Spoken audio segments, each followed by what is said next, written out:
শৃংখলতা বিহীনতাৰ কাৰণে কিমান ঘটনা হ'ব পাৰে তাক আমি দেখা পাইছোঁ। বিশ্ববিদ্যালয়সমূহত এটা ডাঙৰ সমস্যা হ'ল যে বিশ্ববিদ্যালয় পাছ কৰি অহা ছাত্ৰ ছাত্ৰীৰ ৰাতি আগমন ই একেবাৰে মানি ল'ব নোৱাৰা কথা।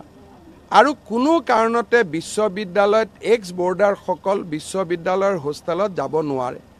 মই গোটেইকেইখন বিশ্ববিদ্যালয়ৰ উপাচাৰ্যক অনুৰোধ কৰিছোঁ যে ল'ৰা ছোৱালীয়ে আজি নুবুজিব পিছত বুজিব, কিন্তু ল'ৰা ছোৱালীৰ দেউতাক মাকে আমাৰ ওপৰত যি বিশ্বাস ৰাখে সেই বিশ্বাসৰ মাইলৰ খুঁটাত উত্তীৰ্ণ হোৱাটো আমাৰ দায়িত্ব। অলপ ঘেৰাও হওক কোনো আপত্তি নাই, ধৰ্ণা হওক শ্লোগান হওক কোনো আপত্তি নাই।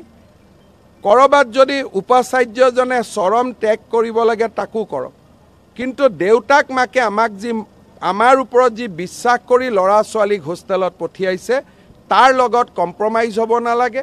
হোষ্টেলত পঢ়াৰ পৰিৱেশ থাকিব লাগে আৰু হোষ্টেলত এক্স বৰ্ডাৰসকল অনুষ্ঠান নহ'লে সঘনাই যোৱা অহা কৰা, হোষ্টেলত বহি